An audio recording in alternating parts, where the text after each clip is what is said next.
lost the entire industry. There's no coal mining in Britain now, and our communities have been smashed. And a lot of the struggle has been about trying to hold those communities together.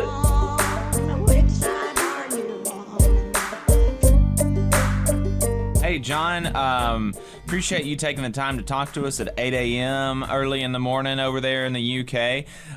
Like I said, for those of you who don't know, John is a former coal miner from the UK, participated in the strikes during the 80s. We spoke to him several months back, a year ago, something like that. I'm not sure. But appreciate him coming back for this fundraising stream. John, what have I've seen you kind of what the big thing that he's been doing really since the strike ended has been this Truth and Justice Commission, the Orgrave Truth and Justice Commission. And so they have some merch that they sell. They were kind enough to send us some. The slogan here is Coal, Not Dole. That was the slogan of their strike. And there's some red blotches on there that was, spilled literally on some of these patches that people were wearing. And so, John, talk to us about the Orgrave Truth and Justice Commission. Why do you need such a thing after this strike? Well, the strike was obviously bitter and went on for a year, but the biggest, most serious incident happened at Orgrave Coke Works in June the 18th, 1984, when 6,000 police turned up and went on a rampage.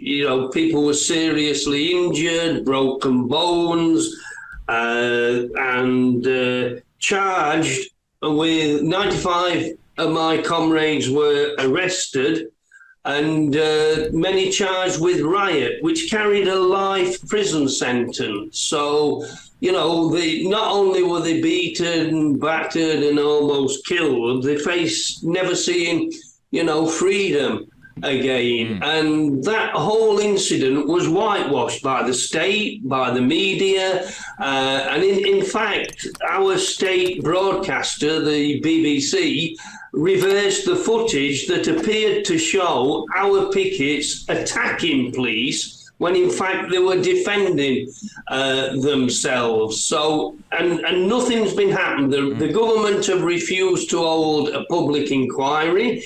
They've locked away all the files relating to this till, believe it or not, 2071. I'll be 119 years old then.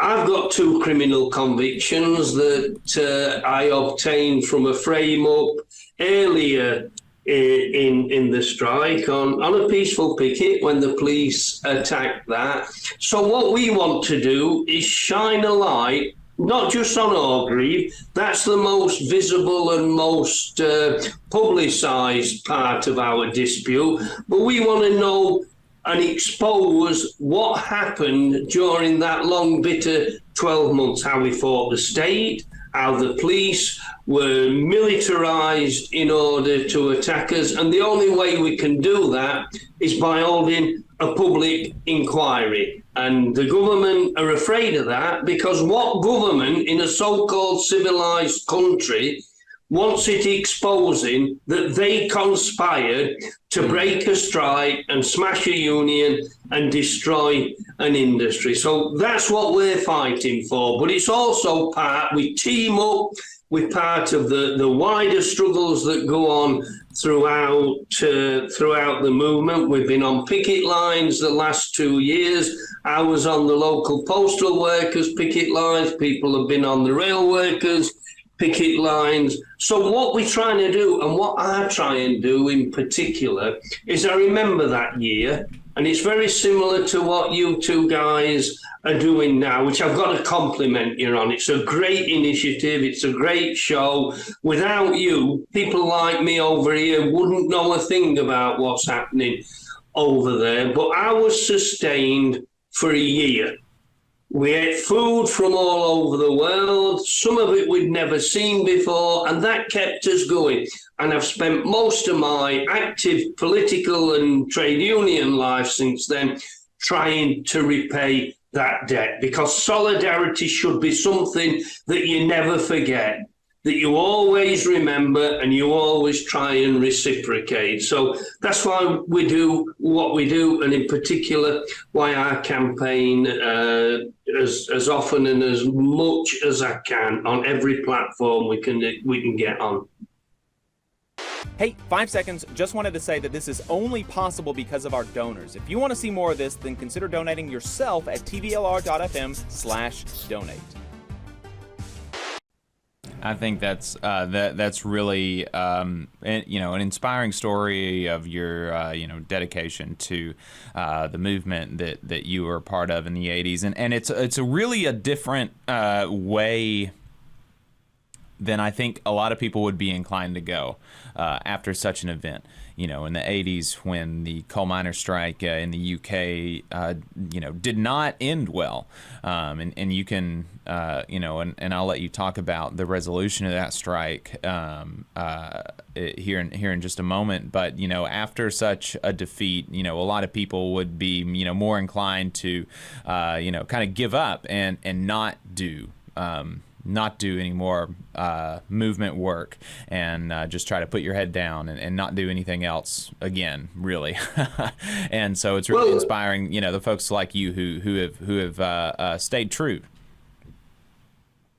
I think it's important. I mean, we've all had moments of despair. Next year is 40 years since that strike, and we've got a load of commemorations happening. And if you two guys want to visit over here and take part in some of them, we'll make you very welcome. But what we've had to do since then is we've lost the entire industry. There's no coal mining in Britain at all.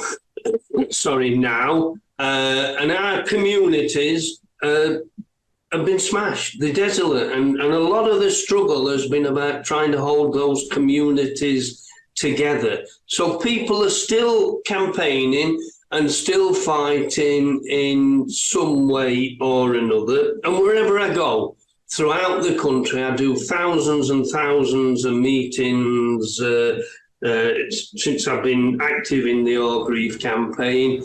Wherever we go, we meet ex-miners. And you might never have seen them before, but they're a brother.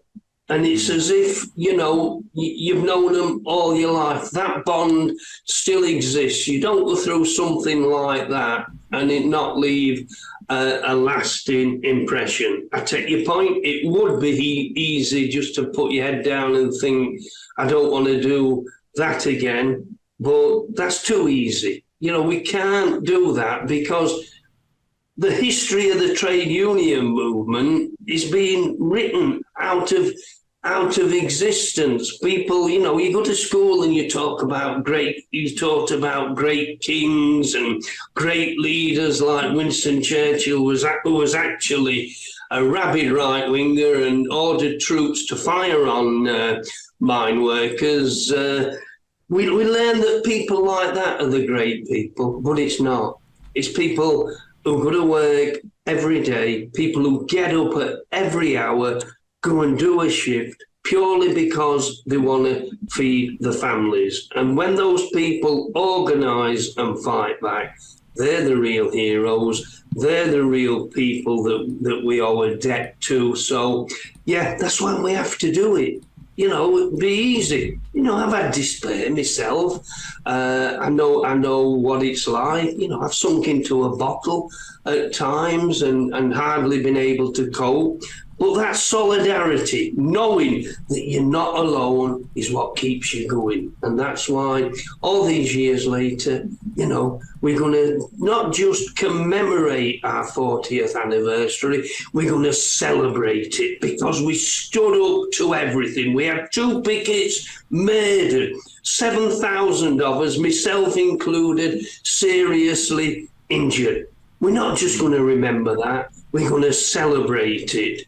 Because, just to withstand that for a year takes something. And I have to pay tribute to all my fellow union members, everybody who helped sustain us and show solidarity. We had the greatest trade union leader ever, Arthur Scargill, backed up by my great friend Peter Efield and Mick McGahey. We couldn't have wished for better leaders than that. And let's hope we can get a movement back that has leaders like that, rather than the people who just want to roll over and have cozy chats with bosses.